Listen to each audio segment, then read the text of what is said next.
Easel? Neither of you? Okay.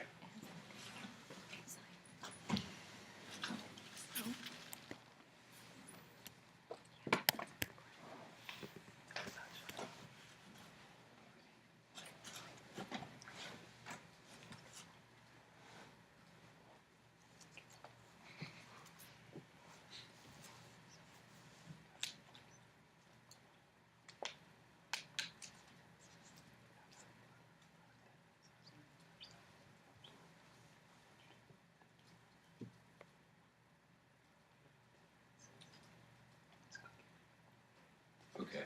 You are Mr. Durrant. Durrant, that's what I thought. Okay, I'm getting to know everybody finally. And you are Miss Laputka. Miss Laputka, right. We had a discussion last week about your distant cousin. We're ready for closing, so are you prepared to proceed? Yes. Right ahead. May it please the court. Ms. Laputka, ladies and gentlemen of the jury, this case has taken a good deal of your time. We're pretty near the end now, and I'm certain that every one of you knows how important it is, both to Mr. Barber and to the McLean family. Mr. McLean, as you've heard, is a man of many interests. He enjoys sports. Since he was young, he's played tennis, and he enjoys, or at least used to enjoy, playing a game of softball. But more than sports, he loves pottery, has loved it ever since he was in college. It gives him a sense of purpose in our world.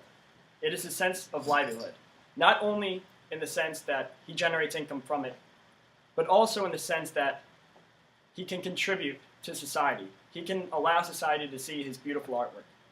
But even more than sports and more than pottery, Mr. McLean is a family man. He loves his wife, Jennifer, has loved her since college, and got married almost immediately after. They opened up a store so that they could provide for the future of their daughter, Lauren. So on February 11th, 2010, it was without question that when it was snowing, that he would pick them up from the train station himself. He wouldn't call a taxi because he loved them. He was a careful driver, and he would pick them up from the train station, and they would go together to the pottery festival, and they would sell their pottery because that's what they had always done, and for all they knew, would always do. They would sell the pottery to try to continue and further the interest of their family. But that didn't happen. It didn't happen because Mr. Barber, unlike Mr. McLean, is not a careful driver. He is not a careful driver. He is a reckless driver. And on February 11th, 2010, he was driving recklessly. He was whipping down the highway at 45 miles per hour, hugging the left lane, and he came to a dangerous part of the intersection while Mr. McLean was driving out, and he smashed into Mr. McLean, fracturing his arm, permanently injuring his back, and taking away Mr. McLean's ability to make pottery forever. But let me take a step back. Let's look at what was going on in Mr. Barber's life before this accident occurred. Mr. Barber is a businessman, and he is a good one. He graduated from West Nita, and ever since then, he's owned an empire of sporting stores. And like many good businessmen, he wanted that empire to keep getting bigger and bigger. He didn't want to stop.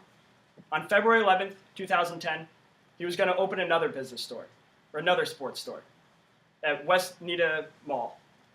And he had a good idea. He would have a grand opening day. And it certainly wasn't his first good business idea. So in this opening day, he was going to sell Nike shoes and Raleigh bikes at a discount. The idea was that new customers would come to the store, they would become loyal to him, and in the long run, it would be a successful business venture. This idea had required a lot of upfront costs.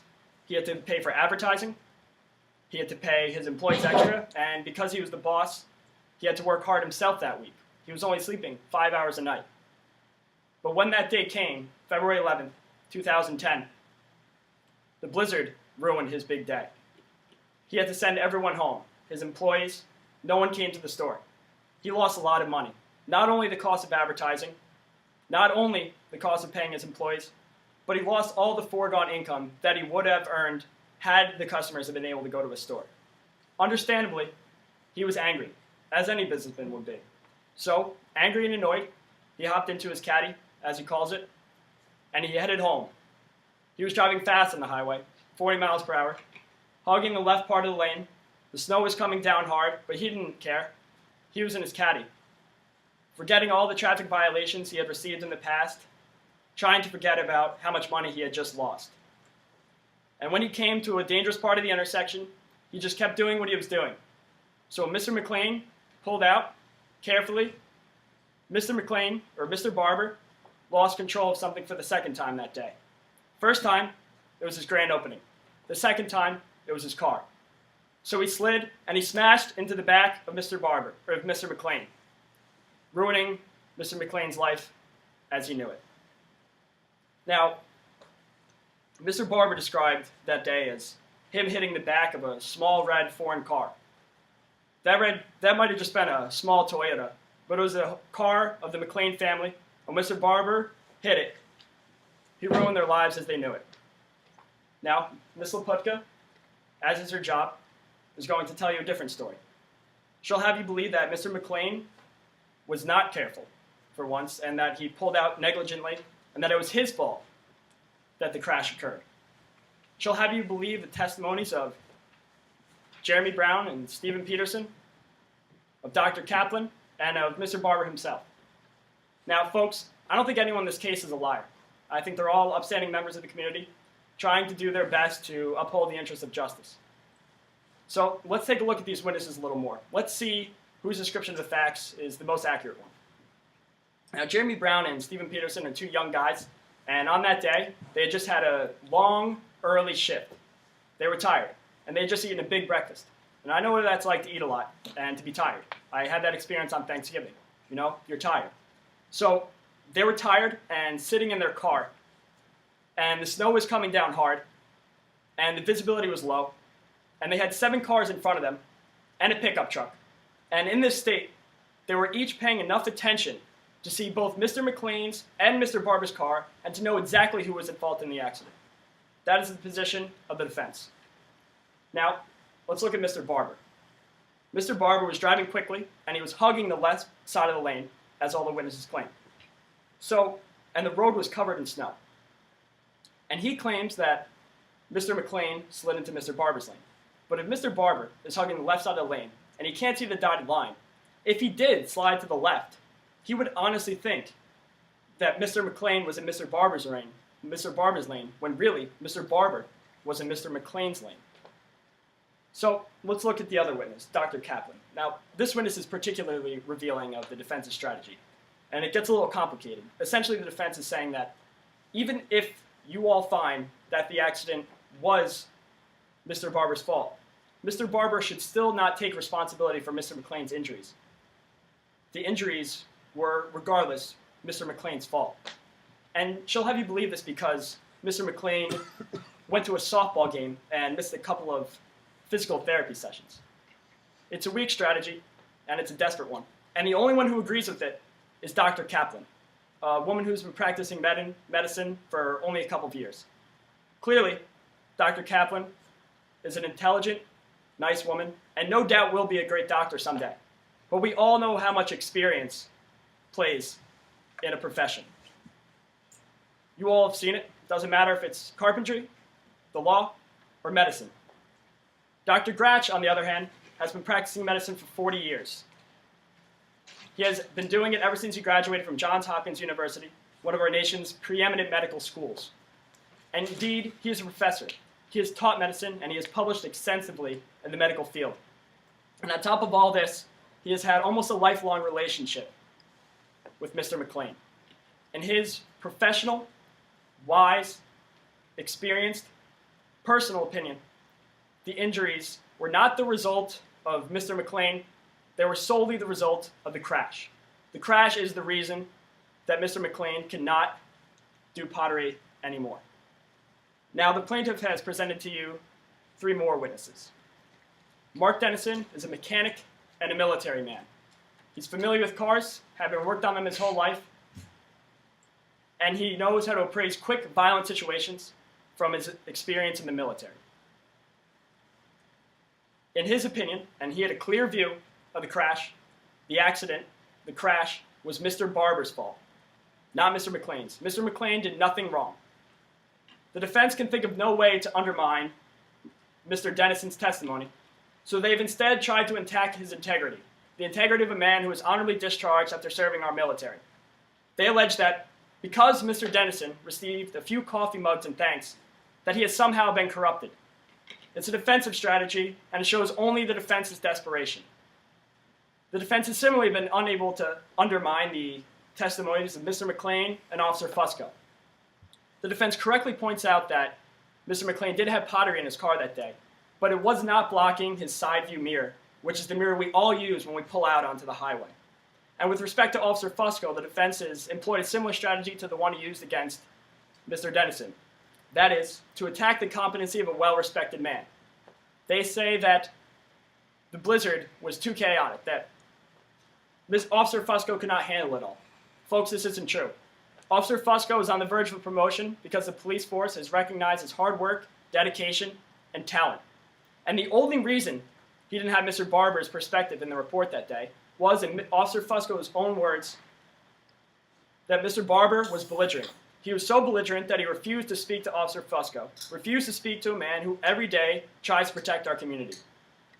Folks, the only reasonable conclusion that can be drawn from these testimonies is that Mr. Barber was driving too fast in dangerous conditions on a dangerous part of the highway, and he smashed into Mr. McLean, causing all of Mr. McLean's pain and suffering. In other words, Mr. Barber did not act as a reasonably prudent person would.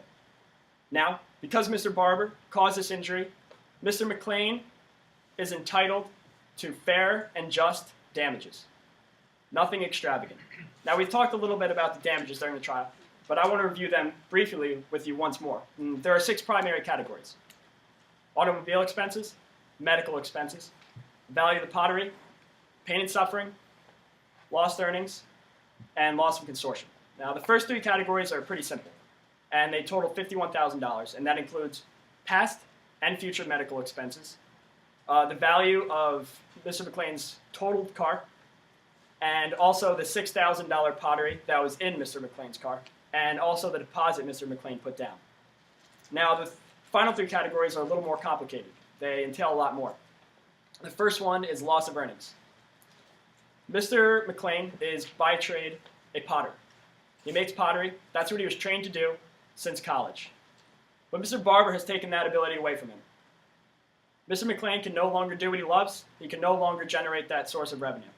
Now, the McLean family has testified that since the accident, they've lost $30,000 a year. And they're a young couple. They're in their early 30s. When you spread that $30,000 a year out over the course of their lifetimes, it comes out to $1 million. The next category is pain and suffering, and that includes both mental and physical pain and suffering. And for that, we ask for $250,000. Now, what does this entail? Physically, Mr. McLean suffered, and he still is suffering. He suffered from the moment his bone fractured until it was healed. He also suffers from chronic pain in his back. Sometimes it radiates down into his left thigh and into his right thigh. He constantly feels it.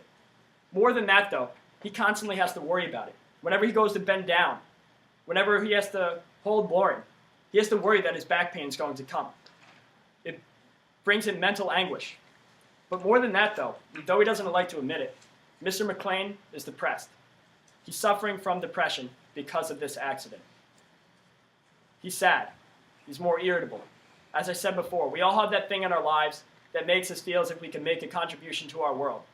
That thing, pottery, has been taken away from Mr. McLean. The last category is loss of consortium, and it's one that's difficult to talk about. What it basically means is that Jennifer McLean, Mr. McLean's wife, has lost the enjoyment, comfort, and aid of her husband. Because their lives are so intertwined, because they're so in love. When Mr. McLean was hurt that day, their whole family was hurt. Mrs. McLean herself was hurt. She felt as if the man she had married had just not been the same. He's more sad, he's more depressed. She just can't get as much out of him as he used to. Now, this goes into the deepest part of their lives. The parts married couples deserve to enjoy. And that part of their lives has been diminished, particularly because of Mr. McLean's back injury. Ladies and gentlemen, in the decision of this case, Again, it's an important one. I ask you to use all of your judgment, all of your wisdom, all of your life experiences in coming to this conclusion, because it is so important, not only to Mr. Barber, but to the entire McLean family. What I request is that you find Mr. Barber negligent, and that you accord Mr. McLean with the damages to which he is rightfully owed. Nothing extravagant, just what is fair and just to compensate the McLean family for what they have gone through and for the pain that they will continue to go through. Ladies and gentlemen, I thank you.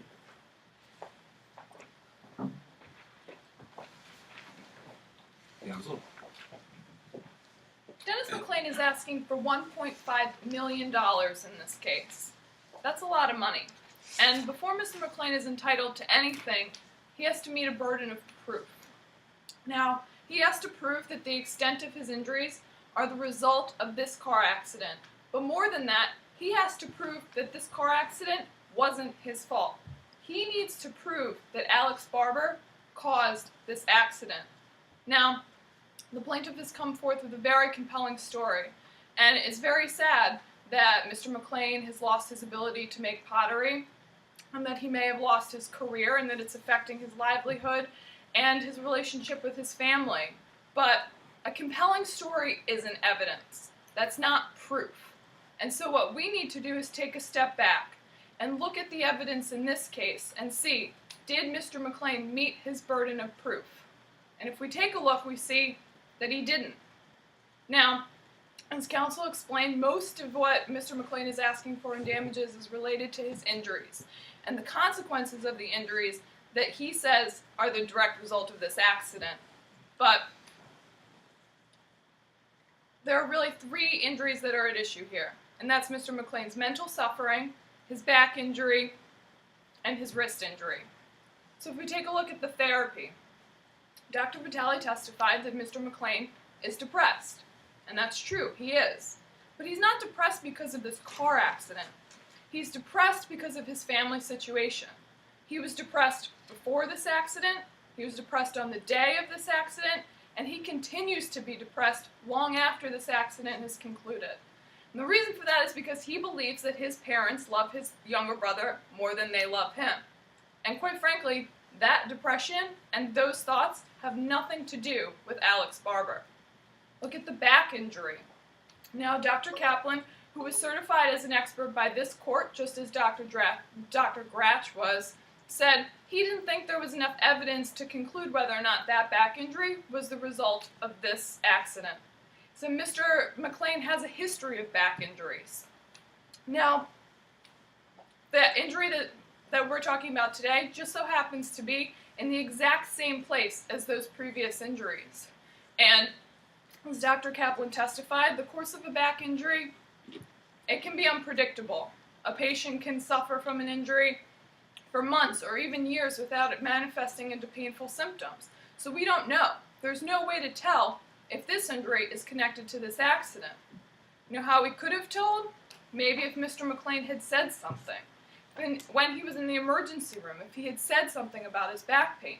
If 3 days later, when he went to go see Dr. Gratch, if he had said something about his back pain.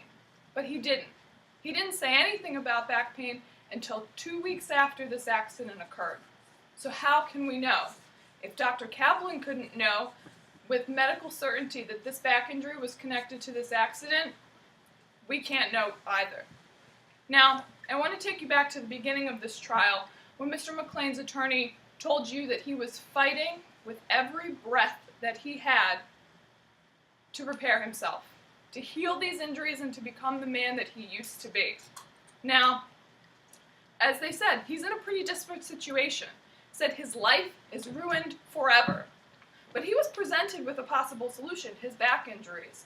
Dr. Gratz suggested surgery to him. But would he even consider it? No. He said he's generally wary of surgeries, and he doesn't really like them, and he thinks it seems like a drastic approach. But a life that's been ruined forever seems like a drastic situation that might call for a drastic solution. But Mr. McLean, he wouldn't even entertain the possibility. That doesn't sound like someone who's fighting with every breath to get better and to solve his problem. You know what else doesn't sound like someone who's fighting? is the way that Mr. McLean handled his wrist injury. He refused treatment, immediate treatment in the emergency room when he went. He felt that Dr. Kaplan was disrespecting him. Then he decided he was going to go home and see his own doctor. So 3 days later, in a soft cast, he went to see Dr. Gratch. But he didn't follow Dr. Gratch's orders either. He was prescribed a course of physical therapy treatments, and so what did he do? He didn't go. They say he missed a few appointments.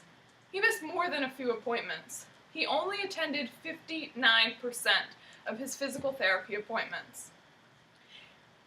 59%.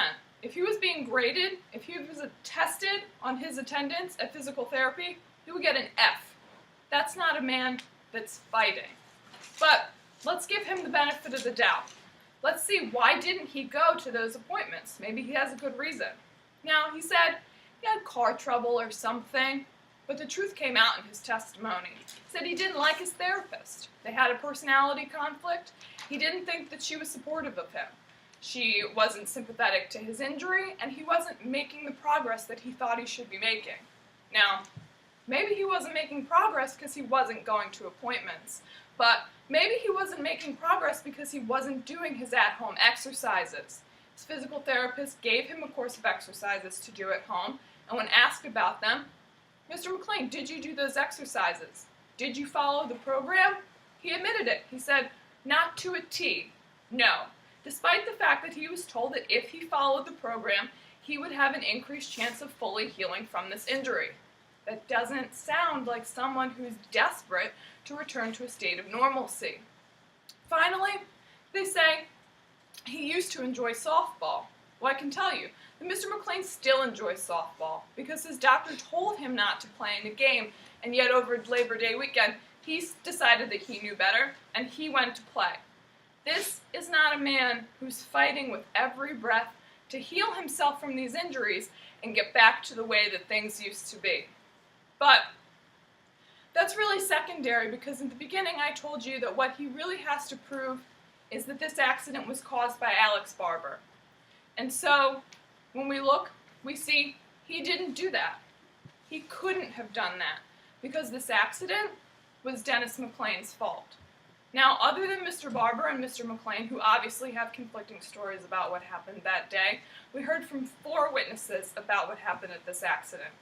On the plaintiff's side, we heard from Officer Fusco, and we heard from Mark Dennison. On the defense side, we heard from Jeremy Brown and from Steve Peterson. Now, Officer Fusco, he wasn't there. He didn't witness this accident, and he didn't see what happened.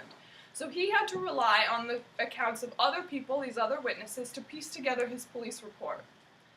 Now, in doing that, he didn't talk to Mr. Barber. And he admitted, he said, his police report wasn't really his priority that day. Finding out the truth wasn't really the priority. With the snowstorm coming on, his priority was getting traffic moving and getting the accident cleared. So after he did that, he dismissed Mr. Barber, and he never spoke to him. He talked to Mr. Brown and Mr. Peterson, but he dismissed what they had to say. And despite having their phone numbers and contact information, he never got in touch with them again to follow up, to make sure that his police report was correct. So, who did he trust? Officer Fusco believed what Mark Dennison and Mr. McLean told him. But there's a problem. Because Mr. Dennison, he didn't really see what happened. The fact is that he was traveling at road level in a small Mazda vehicle. He could only see what was directly in front of him. And he, too, was driving down the highway at the time when this accident happened. He was contending with the snow and the traffic and all the things that someone has to think about when they're driving in a snowstorm, so he really couldn't pay full attention to what was happening in front of him at the time this accident occurred. He himself was trying to avoid an accident when this one took place right before him. So, who was in a position to see? Jeremy Brown and Steve Peterson were. They were at a full and complete stop because they were waiting on the on-ramp to get onto the highway. They were in an elevated vehicle, in a Jeep, so their line of sight was clear. And they were paying attention to the roadway because they were watching to see what the problem was, why they were delayed in getting onto the highway. So they were focused on where this happened. They saw what really happened that day, and they have told you here in their testimony, when we combine their testimony with that of Mr. Barber and Mr. McLean, we can piece together what really happened. And what happened was this. Mr. Barber was traveling in the right lane at a reasonable speed, keeping pace with the flow of traffic. Mr. McLean was on the on-ramp, waiting to get onto the highway. He was new to Nita. He'd never been here before, and he'd never been on this road. And so, in looking around, he realized that the route he had planned to get to the train station wasn't going to work. He was going to have to quickly cut across the highway to get to the right-hand lane so he could get off at the next exit and double back to the train station to get his family. So, as he's looking, his vision is obstructed. It's obstructed by the snow and by the mountain of boxes that are full of pottery crammed into his car. So as he's struggling to look, his mind also fully isn't focused on the task at hand. He's thinking about a lot of things. It was a busy day for him. He was thinking about his family and his sick daughter coming in on the train. He was thinking about the pottery show and how important it was to him and to his career. He was thinking about the snowstorm and what effect it might have on attendance at the pottery show and on how he was going to get to the train station. He didn't really know where he was going, and so he was worried about his route and was he going to be on time for his family. So as all these thoughts are swirling through his head, and he's straining to see the road as he gets onto the highway, this is what happens. Mr. McLean jumped out onto the roadway. He skidded on a patch of ice and lost control of his car. The back end slid across the center line, and Mr. Barber came up and clipped him from behind. Mr. Barber tried to stop. He slammed on his brakes. There was nothing he could do. He didn't have a chance. Now, my colleague, Ms. Patel, began this trial by telling you that Mr. Barber didn't have a chance. He didn't have a chance to stop that accident that day, and he didn't have a chance to tell his side of the story. But here in this courtroom, he got that chance. He finally got the chance to tell you what really happened that day. And so now you have a chance. You have a chance to do the right thing and make sure that the person who's responsible for this car accident is held accountable for this car accident. And that person isn't Alex Barber. The person who's responsible and needs to be held accountable for this car accident is Dennis McLean. Thank you. Are you seeking any damages for, on behalf of Barber against McLean? I didn't hear you argue for any damages. And I believe there's a counterclaim. There is a counterclaim, yes. I didn't hear you ask for any damages. Is that correct? Yes. Okay. So you're just asking for him to be found not negligent in this claim, even though your rhetoric is to the contrary. Correct? Mm-hmm. Okay. I get it. Members of the jury, you will not be considering any counterclaim on behalf of the defendant, counterclaimant Barber. Got it? Just like a good jury, they shake their head yes. And may the record reflect there has been all but one juror who has been paying meticulous attention. There's one on her computer, but that's okay. But she's probably taking notes, which you're not allowed to take during the closing. Counsel, do you have any rebuttal? Yes, Your Honor. Okay, you wouldn't want to give up that opportunity of the last speech, correct? I would not. Even if you had nothing to say. Exactly. Okay. Hopefully I have something to say. Please, Court. Yes, sir. Ms. Patel and Ms. Lepaka has repeated the phrase, never had a chance. It's an interesting one. Very absolute. It implies that there's nothing Mr. Barber could have done that day to prevent what happened to Mr. McLean. What if he had been driving 25 miles per hour, a reasonable speed in a blizzard, at a dangerous part of the intersection? What if he had been driving in the center of his lane, as opposed to hugging the left part of it? If either of these facts were true, we wouldn't be here today. I wouldn't be here, the judge wouldn't be here, Ms. Leputka wouldn't be here.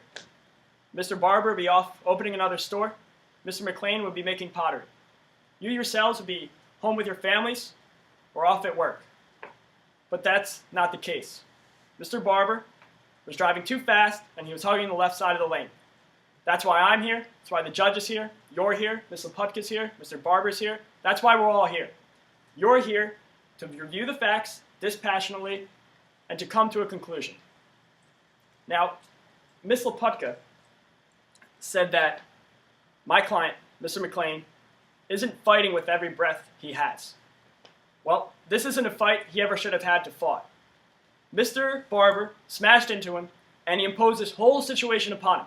All the physical therapy sessions, all the psychiatry sessions, the exercises, the hospital visits. It was all imposed upon Mr. McLean because Mr. Barber was negligent. Mr. McLean never should have had to go through any of this. And now the defense is saying, well, he didn't do it well enough. After we injured him, he didn't recover fast enough. It's his fault. It's a ridiculous strategy. She also said that were she to grade him, she would give him an F. She has no right to grade anyone's life. Mr. McLean has already graduated from college. No one should judge his life. Now, finally, Mrs. Loputka says that Mr. McLean didn't talk about his back injuries as soon as he got injured. So we don't really know if the back injuries came from the accident. That's her argument. Now, Officer Fusco testified that when he was in the car, he's right, she's right. Mr. McLean never did bring up the back injuries. You know, he had a broken arm with searing pain. The only thing he did say is, "How is my family?" Thank you, Your Honor. Case is yours, members of the jury. You're not being charged tonight. As I understand it, that's not part of our protocol. We're going to talk about the case rather than have a charge. Okay, nice job. We will discuss it after we have your colleagues in to give their presentations. I think that's the best approach. So bring on the sequestered counsel. You don't have to